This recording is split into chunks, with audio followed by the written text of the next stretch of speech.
Welcome to Fun and Fundraising, everybody, the podcast where we talk with people from top nonprofit galas and fundraisers to show how they make their events fun and transform their communities. I'm your host, Rob Giardinelli, and with me today is the one and only Lance Avery Morgan. Say hello, Lance. Hey, Rob, glad to be here. How are you today? I'm great, and I'm glad that you're here. And for our audience, Lance Avery Morgan, for the last 2 decades, has helmed 3 different luxury lifestyle publications within the state of Texas. First was Brilliant Magazine, second was the Society Diaries, and third is Society Texas. During that time, Lance has had unprecedented access to the top galas and nonprofit fundraisers throughout Texas and beyond.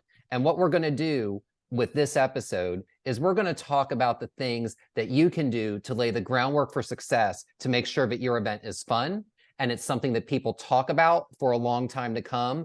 And most importantly, that they want to come back next year. So Lance, thank you so much for being here today. Thank you for having me, and congratulations on your new podcast. It sounds really cool. It sounds like it's going to really inform many people of things that they may or may not know. That's the goal. So we really appreciate you being here. So tell me a little bit, you have been to so many events. So let's start with, what is the first thing that you look for in whether or not you are actually going to attend an event? You mean before I actually get to the event? Yeah, and you get many invitations. So, what makes you say, yes, I'm going to attend your fundraiser? Well, I think there are many answers to that question. It's a really good question. For me, the event is, I've attended events really all around the world, and I've been so thrilled and honored to do that. And certainly here in Texas, fundraising and philanthropy is at an exalted level that is pretty unprecedented and unseen in any other state or market. So we have the advantage of being in Texas for a high level of fundraising, and usually on an international level, there is almost always a prominent Texan who is a part of that and whose vision the organization is accompanied by and led by, and it's a real synergistic energy that happens between the chair, between the organization, and between the guest. Interesting. So you get all these invitations and you have all these high profile people, many of which I know you consider to be good friends or close friends. So tell me a little bit more about what some of the common traits of these events. For me, the number one common trait is energy with a capital E. What is the energy that happens when you walk into an event? Do you feel good? Do you feel comfortable? Are you greeted especially differently than perhaps another event? Do you see people that you know right away? Do you know the co-hosts? Do you know, or co-chairs? Do you know the host committee? What is your affinity for the organization? There are so many elements that come into play with that. I understand that, and it sounds like there's a lot of very interesting and different dynamics in play. So tell me a little bit more perhaps about why you feel that certain organizations are able to execute at a certain level. I think that's a great question too. I think a lot of it comes down to experience. Although there are a lot of great first year and first time galas, many times the way a gala is structured and has been structured over prior years is part of its winning formula. So either it can be a winning formula of things that you're familiar with, or it can be a formula of things that you're not so familiar with. Like there's something called heads or tails, which is a really fun game. You buy a chance to win a live auction item by heads or tails, and so you're literally either patting your head or patting your tail that reflects the goal of the organization to earn money by heads or tails. That's just one thing that's sort of off the wall. Okay, so for our viewers at home who may not understand or know what that is, heads or tails is basically a way that an auctioneer will be at the podium where everyone at the event is at, and they will flip a coin for heads or tails. And basically you signify whether or not you're doing heads or tails by putting your hand on your head or your hand on your bottom to showcase whether or not it's heads or tails. And if you have your hand on your head and it and it flips to heads, you get to stay in the game. If if you have your hand on your head and it flips as tails, then you're no longer allowed to be in the game. Am I understanding that correctly? That's the perfect description. It's sort of like the old cakewalk game. So when the music starts, everyone's walking around in a circle, and when it stops, you have to grab a chair. It's kind of that principle of thinking quickly on your feet of heads or tails. So I love that you really put together something, within an event that would be, something tactical that, people can do. Tell me a little bit. I want to go back to something you were saying about energy when you walk into a room. So you have mentioned to me many times over the years that you can immediately feel how successful an event is going to be from the second you walk into the room. Can you talk at a really high level about what you mean by that and the right type of energy that makes an event really fun and really dynamic? Yeah, absolutely. For me, I think it comes down to the goals that are at hand. Who are the people attached? What are the goals of the organization?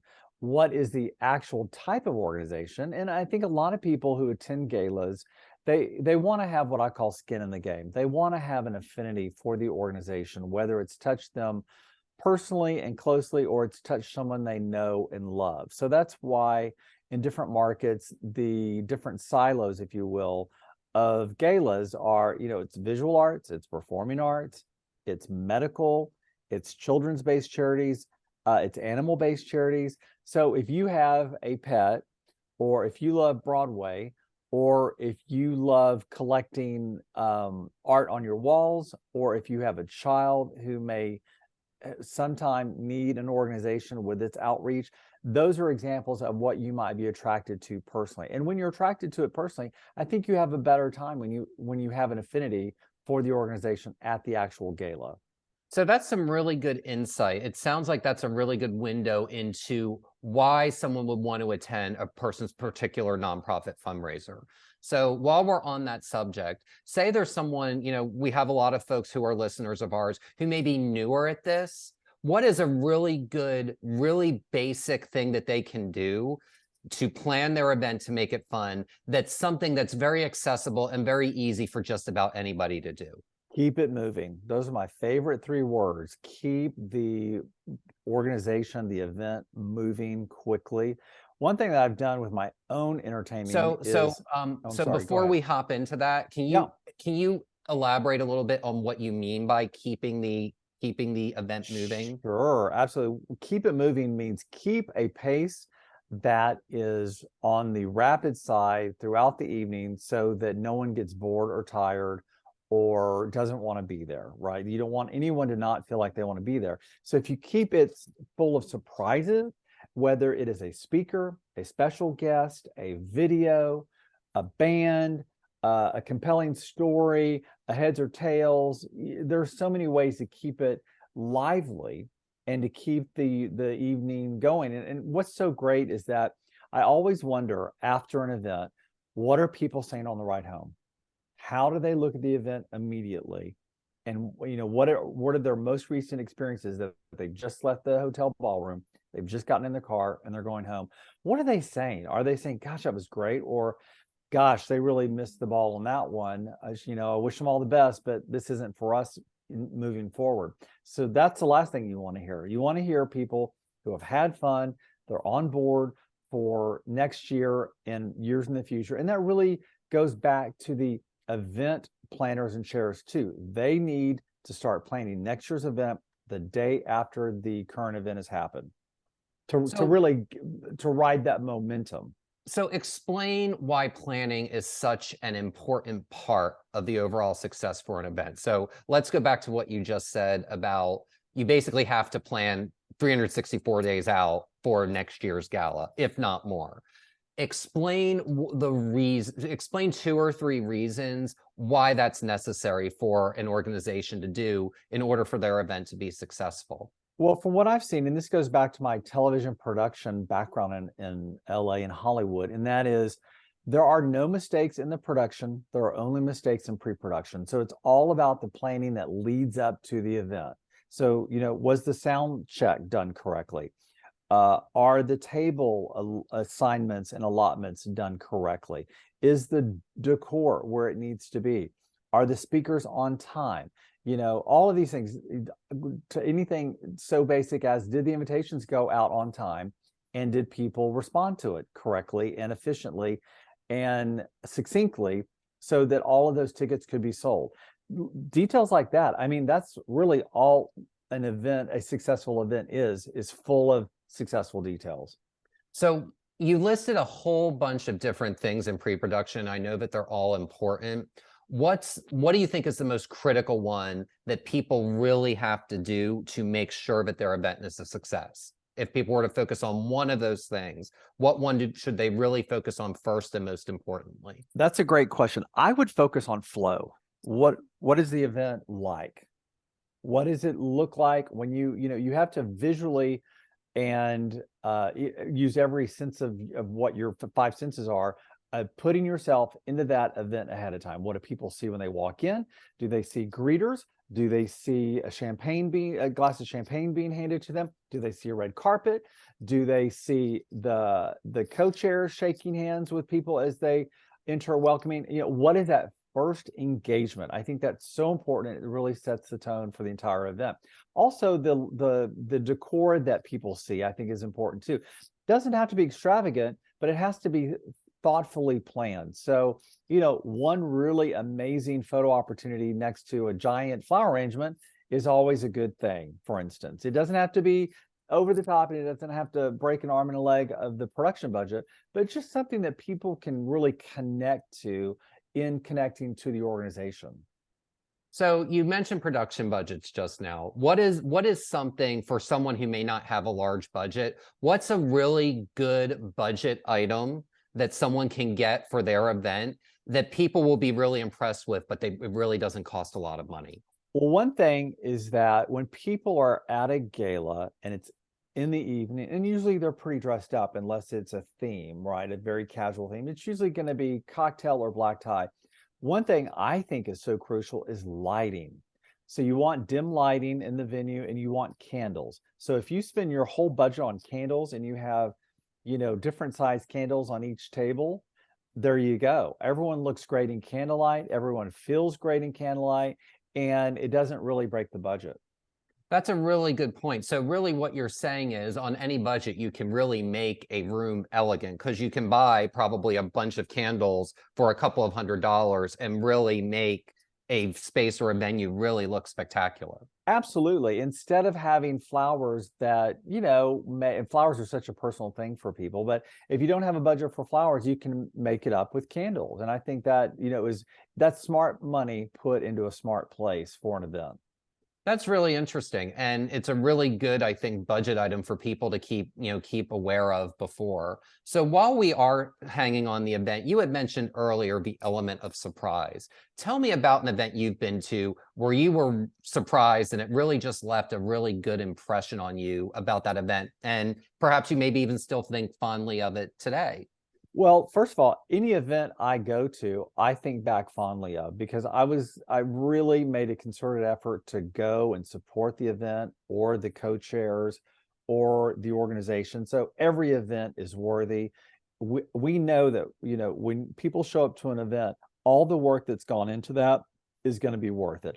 So the element of surprise is always fun, whether it is, maybe it's a surprise like a combo, a trio or a combo or a quintet that plays fun bossa nova music during dinner to set the mood. Or perhaps it is when there's a live auction, you have people from the organization who have a bottle of champagne and they have sort of an indoor fireworks sort of scenario that they can set off to call attention to the winners.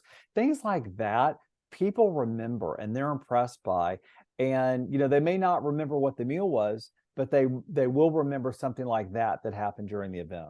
So what I'm hearing you say is the element of surprise doesn't have to be some celebrity that comes in and performs a bunch of musical numbers. It can really be something that is more I don't know if intimate's the right word, but maybe personalize is the right word because, people who do make a major donation, they do want to, on some level, be seen and heard, especially if they're at an event. It's a little bit different if someone writes a check and says, "I wish to be kept anonymous." It's different when you're in a room with, hundreds, if not 1,000 people, and they're waving a paddle number that says, you're wanting to be noticed. Absolutely. And sure, marquee brand talent is always nice to hear. It's always special, but you don't need that. You don't have to break the budget with that. Now, a lot of people think that all of these musicians donate their time. Many times they don't. They've got to pay for a band, they've got to pay for transportation, they've got to pay for equipment. So, whenever you hear a really great artist, whether it's someone that you might recognize or is a household brand already or not, a lot of thought has gone into arranging that entertainment for you, for sure. Well, that's interesting. And it's a good thing for people to know is just because someone or talent may say no to an organization doesn't mean that they don't necessarily believe in the organization. So what are some other things? Let's say someone wanted to ask someone who was a singer, and they said no. What would you recommend in terms of next steps with that particular person?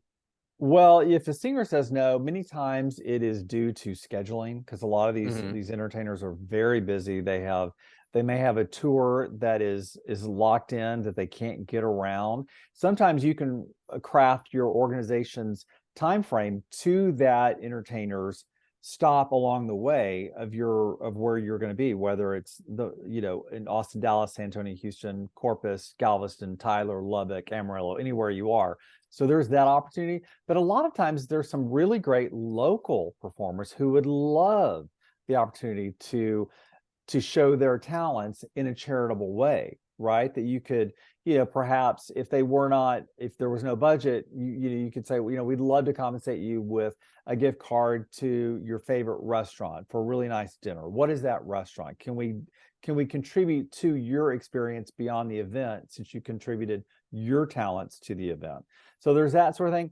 There's local theater. So you've got a lot of performing arts organizations who have children's groups who could perform a number. So there's lots of really interesting ways that you can think beyond the event box, if you will, of having great entertainment. Well, that's really interesting with the entertainment. So I want to touch back on that again for what, and kind of go back and maybe a slightly different angle and talk about when someone says no to an initial ask. Mhm. I have seen many times over the years, and I'm sure you have too, that just because someone says no initially doesn't mean that they're saying no to the organization. So let's say you ask someone to perform and they said no.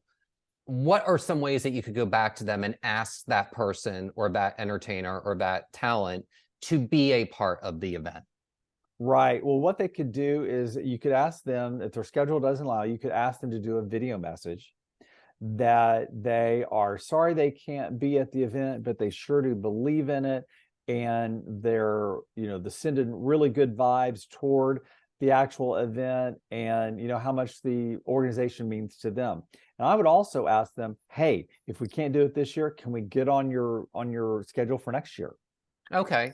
And have you seen that other times when maybe a performer or an entertainer turns down an organization that they may donate like a autographed guitar or autographed sheet music or anything like that so that there's a way for them to still be tied with the event? Absolutely. Not only is there the component of the physical part of that singer, but also there might be a chance to ask them, hey, when you're recording your next album or when you're rehearsing, could we auction that off as an experience to be a part of it for, say 4 people to come to your recording studio or to your rehearsal to see you in action? And that's worth a lot of money to a lot of people for that personal experience. It really is. And actually, you just touched on a very interesting thing that I do want to delve into a little bit. And that is auctions. And the Mhm. one thing I've noticed having gone to many different markets is they're more important in some markets than they are in other markets. Mhm. What would you recommend? What are just some 2 or 3 high level things, regardless of the geography that someone lives in, that they do where a live auction or a silent auction is concerned? My other three favorite words are know your room, right? So if you're at an auction for, or at a, say a fundraiser for a Western art museum, for example, that's a very specific crowd. You're probably not going to, although there's something for everyone, but you're probably not you don't want to find a live auction item that is attending Paris Fashion Week, right? That may be a disconnect with the actual Western Art Museum, although there could certainly be patrons that would want to buy that, but you just really need to know your room. And I think that live auctions have been successful, which is great, and it's not so great. The great thing is that it raises money for the organization. The not so great thing is that it takes up the whole event. I have been to very many events where the entire event, besides the welcoming remarks and the invocation and, most of the event circles around a live auction. And that's great. But, an audience isn't a cash machine. They want to get something out of this. They want to have a great experience, whether it's visiting with their friends, whether it is enjoying some entertainment, whether it is watching compelling video footage of the organization and a little bit further deep learning more and more deeply about what the organization does. But you got to respect your audience who are there. They're paying customers, they paid a lot of money. This may be the only gala they support. Who knows? So you want to make it a great experience for them. And if they support lots of great things, that's super. And you want them to want to continue to have more of an impact with an organization You by know, donating. No, and that makes total sense. And it's really interesting that, that you talk about that with the auction. And the one thing that I've seen is a lot of times auctions, especially live auctions, if there's 300 or 400 people in a room, there's probably only 30 or 40 people bidding. So, you're asking basically the other 90% of a room to acquiesce to the other 10% of the room for a period of time. So you want to, obviously you need to raise money, but you want to be respectful of everybody's time and balancing the need to raise money with the balance of respecting everybody that's there. Yeah. Can you give an example of a place or an event that you've been to that has that good balance of those two things? Absolutely. I think one thing is important from an event planning standpoint with the live auction, with the higher ticket items, and certainly when it comes to the significant paddles up amounts, you want to have plants in the audience. You want to have people that have already been talked to that they're going to commit to donating X amount of dollars. Because the last thing you want to do is have a starting bid that no one's comfortable with. Okay, so if we can pause there for just a second, can you elaborate a little bit more on what you mean by a plant?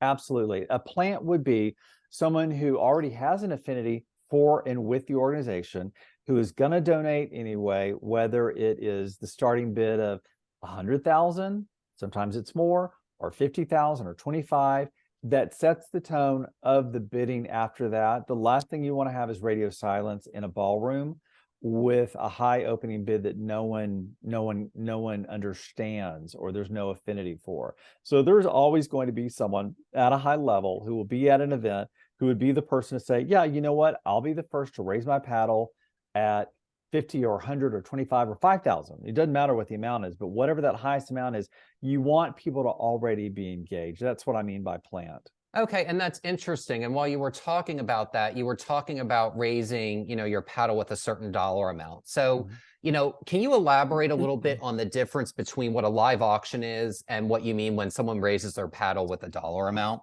Absolutely. So a live auction is different than a paddles up. So a live auction would be auctioning off different trips, cars, experiences that will have the proceeds that go back to the organization. So that is a live auction, right?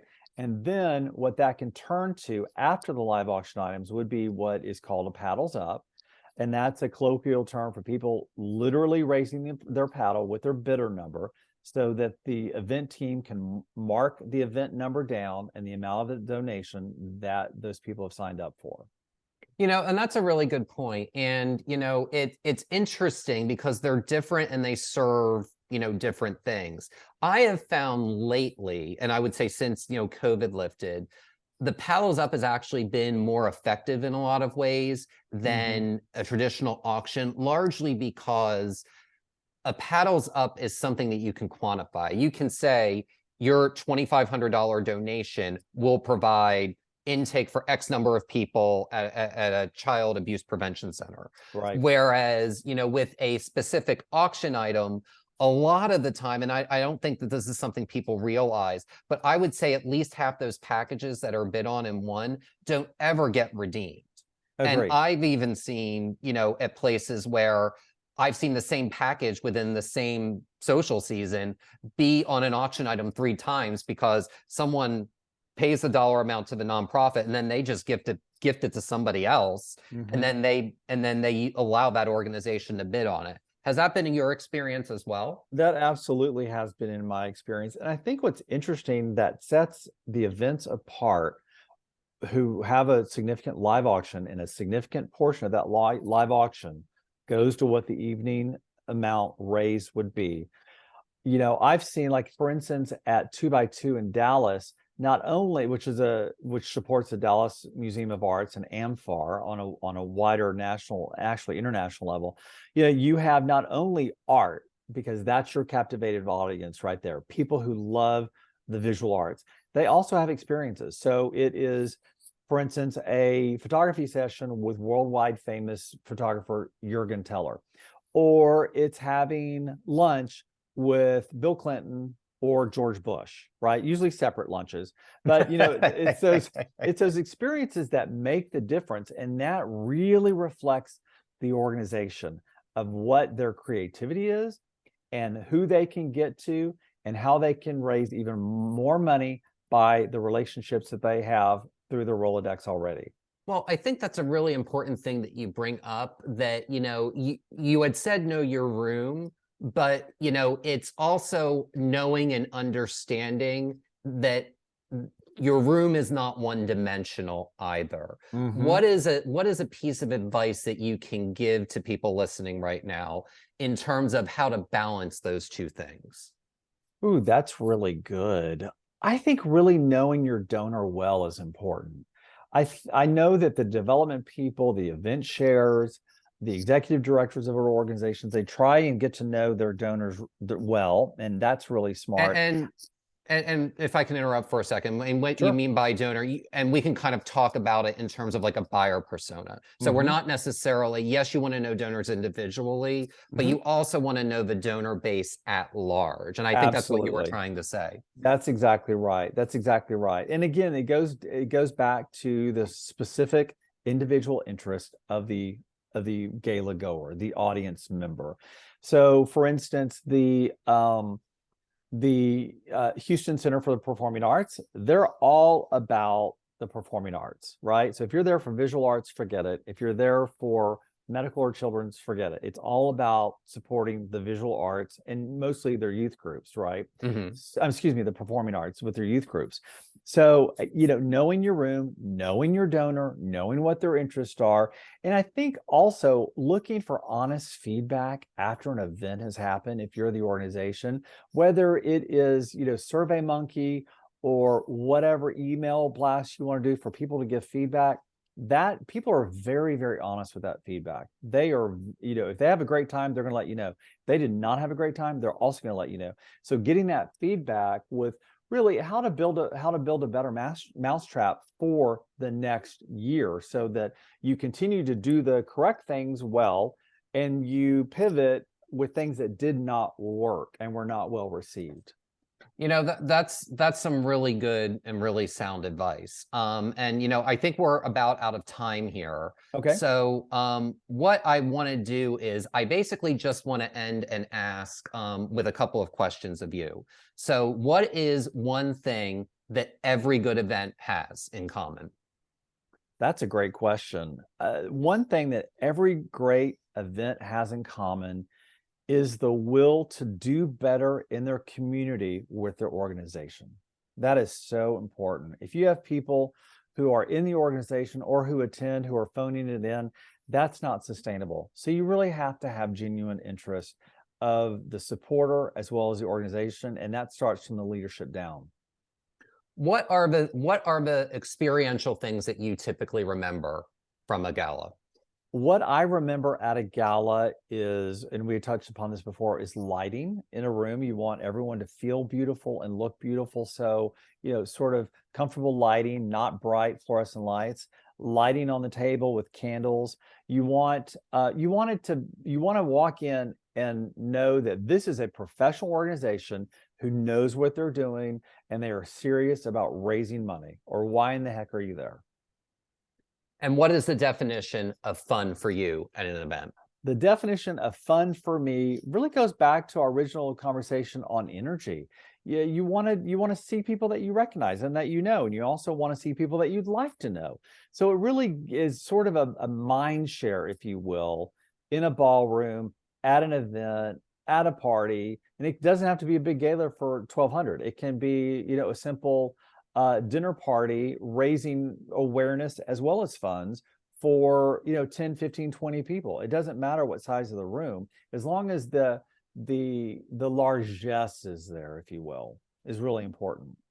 Largesse. Can you explain what that means? Sure. Largesse is the how we feel compelled to be a part of something, to give to something, and to share ourselves with something. To me, that's what largesse means. And most organizations have that. Most organization donors and audience members, they already have that. It's just capitalizing on that and casting a wider net to their network as well, your audience members network, to get more people involved if those audience members, those donors are comfortable with doing that. Because there's always more money to be raised, there are always more programs to be had, there's more art to be had, more children to be served, more technology to be developed within the medical community. I mean, it's never ending. And I think we really see that being based here in Texas. Fantastic. And final question, for someone that's wanting to get involved with their first fundraiser or their first gala, what's one piece of advice you'd give them? Absolutely. Pick up the phone, call directly, or email, inquire, get to know someone at the organization as you start making up your mind to support them. I think that's really important, because there's going to be someone at an organization, whether it's the executive director, the development person, you name it. Anyone can share the organization's message with you and what their goals are. And the more you personally have an affinity for it, the more you're going to be impacted yourself by what you give and what you see them giving and doing in the community. Fantastic. Well, Lance Avery Morgan, founder of Society Texas, Society Diaries, and Brilliant Magazine, I can't thank you enough for your time today. Well, thank you so much. And the next time, if there is a next time that you ask me to be on, I'd have a whole bunch of questions for you, because I know you have seen and enjoyed so many galas and events in your time. And I'd love to peel back the box and learn more about what you've seen and what you've enjoyed and what you think are impactful, if you'll have me on again. Well, I will, and you are very kind to think so. Well, that concludes this episode of Fun and Fundraising. You can find me wherever you can find podcasts at Fun and Fundraising. Find me on Instagram at Rob Giardinelli, or on my website at godiningfordollars.com. Thanks again, and remember, keep it fun, keep it interesting, and everyone will have a great time. Have a great day, everyone. Take care.